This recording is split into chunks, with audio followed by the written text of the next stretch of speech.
Dear listeners, we have a tasty yet humble podcast for you today. There are some things we eat frequently that are part of who we are, and yet we don't give them the attention they deserve at all. That's what we're going to explore today. What is your bread and butter? The food that keeps you going, comforts you, and comes naturally to you daily.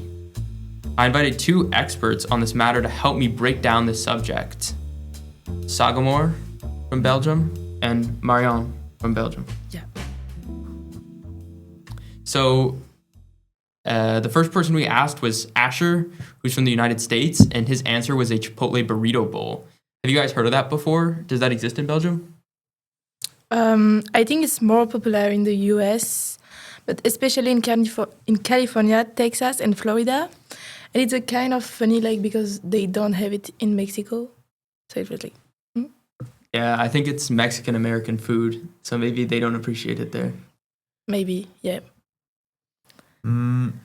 I would agree with Marian. I think it's mostly popular in the US, but yeah, I'm kind of surprised that they don't have that in New Mexico.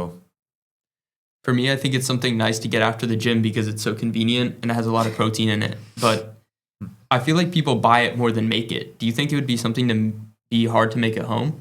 No, it's like just vegetables and chicken, eggs, and it's not that difficult. And in every culture, do you think people have access to those ingredients, or do you think sometimes it might be hard for people to make it? I think we have access to that. And for you, Saga, could you see yourself making it at home?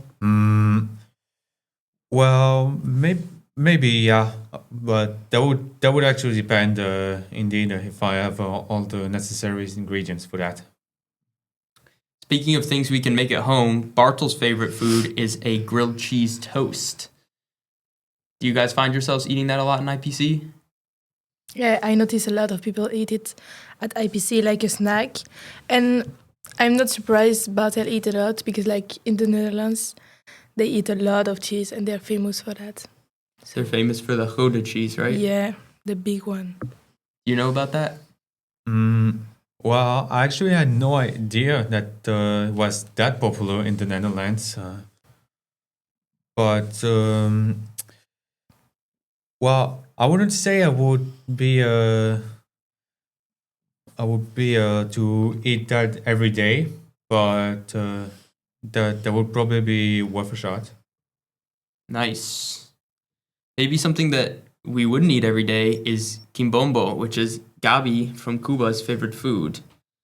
Do you guys know what that is?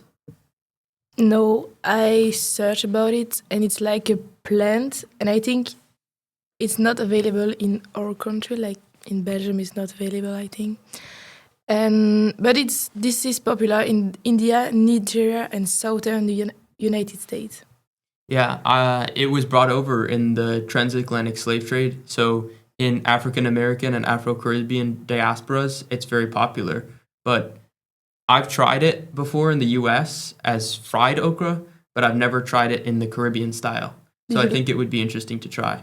Did you like it? Yeah, it's good. And did you try it ever, Saga? No, I actually never tried that, but I've searched on the internet and I saw that there's some spicy stuff in it, so I don't think I would be able to make it through the spicy stuff. Right. Would you make it through the spice? Maybe without. I like spice, so I think I'll go for it.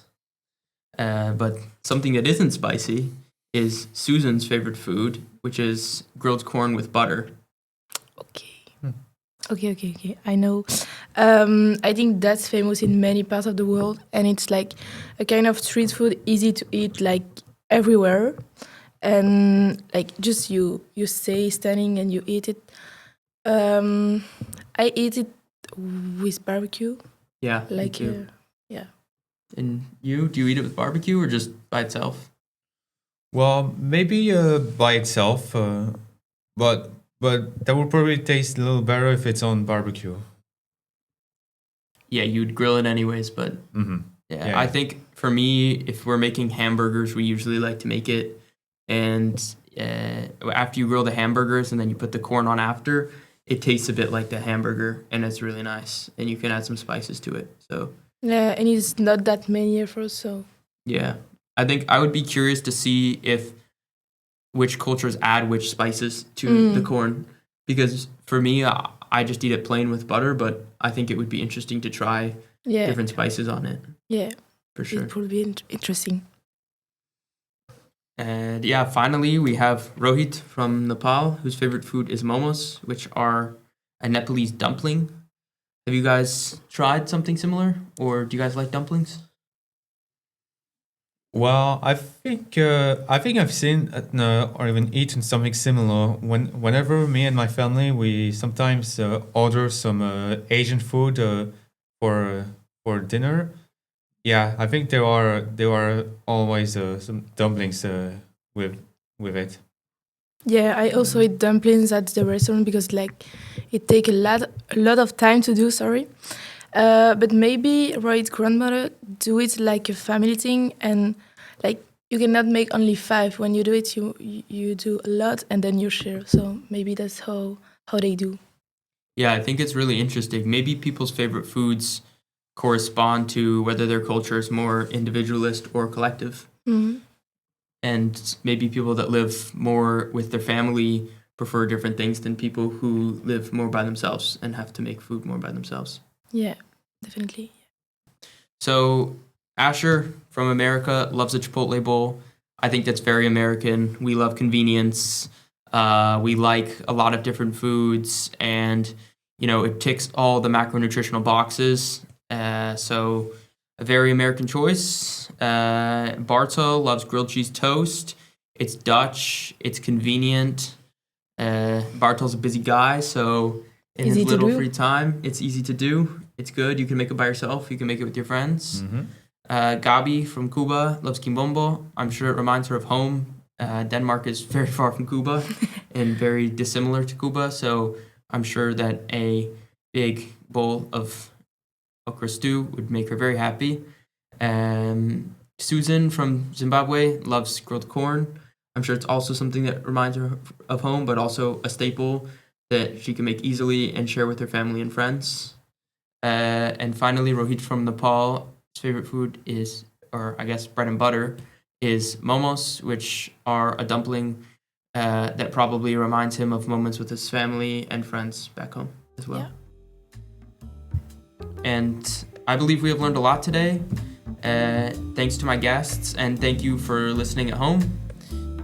We hope you find comfort in your bread and butter, whatever it is. And until next time, this has been Max.